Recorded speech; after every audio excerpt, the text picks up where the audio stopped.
talks with which the Syrian parties, in accordance with the Geneva communiques, should agree on the creation of the transition body that will have all the executive functions.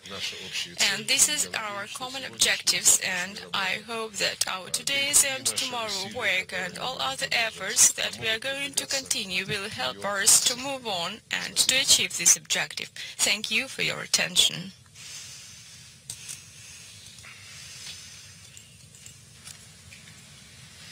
Well, thank you very much, Foreign Minister Lavrov. My privilege to be here with our delegation. And I want to thank you and your delegation on behalf of all the people who hope that diplomacy can avoid military action. And we thank you for coming quickly to Geneva in order to have this important conversation that we will engage in. Over 1 year ago, President Obama and President Putin directed high-level experts in our governments, both of our governments, to work together to prepare contingencies involving Syria's chemical weapons. Foreign Minister Lavrov and I have been in regular contact about this issue since my visit to Moscow earlier this year.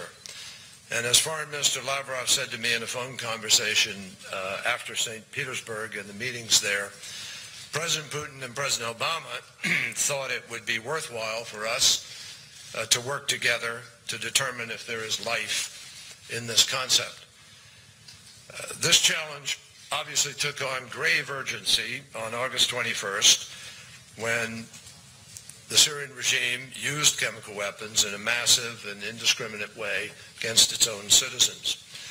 President Obama and dozens of our partners believe that action is unacceptable, and we have in no uncertain terms made it clear that we cannot allow that to happen again. In light of what has happened, the world wonders and watches closely whether or not the Assad regime will live up to its public commitments that it has made to give up their chemical weapons, and whether two of the world's most powerful nations can together take a critical step forward in order to hold the regime to its stated promises. I have seen reports that the Syrian regime has suggested that as part of the standard process, they ought to have 30 days to submit data on their on their chemical weapons stockpile. We believe there is nothing standard about this process at this moment because of the way the regime has behaved, because not only the existence of these weapons, but they have been used. And the words of the Syrian regime, in our judgment, are simply not enough, which is why we've come here in order to work with the Russians and work with Sergei Lavrov and his delegation here in order to make certain that this can, in fact, be achieved.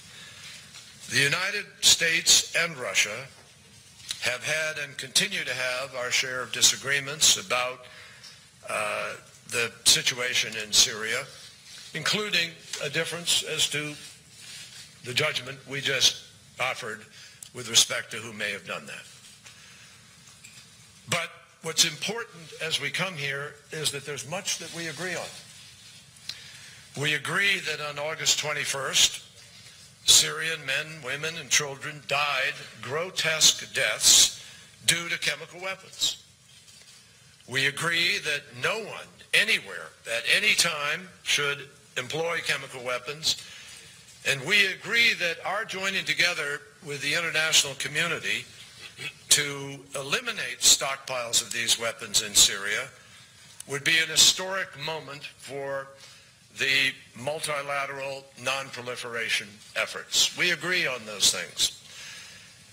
We agree that it would help to save lives if we can accomplish this, that it would reduce the threat to the region, that it would uphold the norm that was established here in Geneva almost a century ago, and that would achieve the best of all of our aspirations for curbing weapons of mass destruction.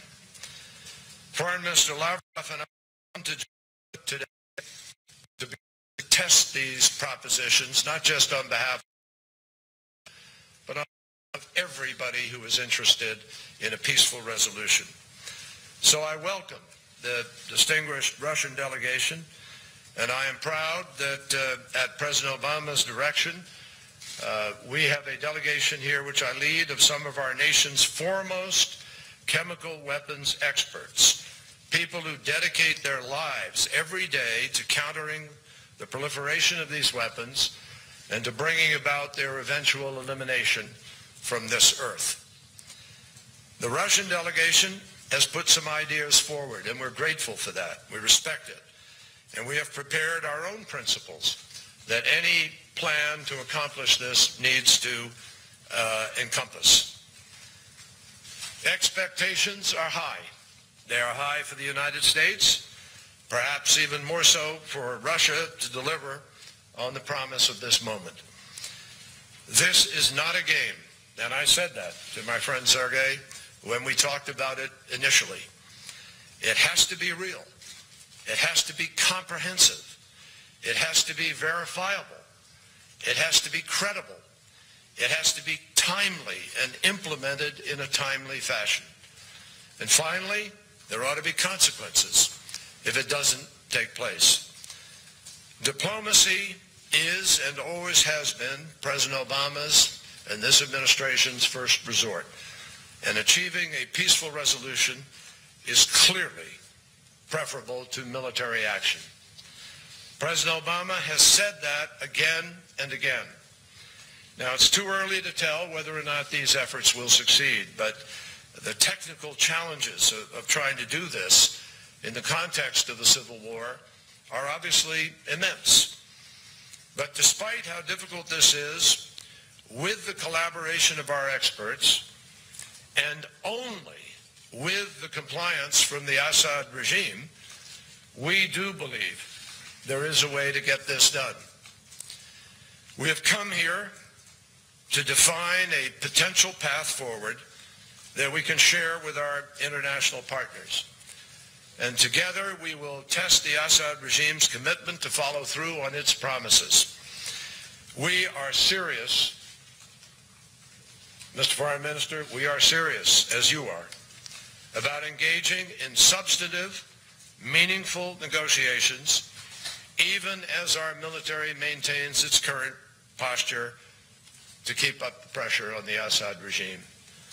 Only the credible threat of force and the intervention of President Putin and Russia based on that has brought the Assad regime to acknowledge for the first time that it even has chemical weapons and an arsenal, and that it is now prepared to relinquish it.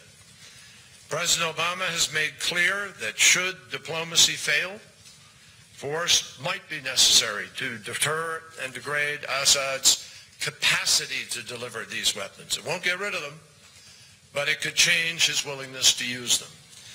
The best thing to do, we agree, is remove them altogether.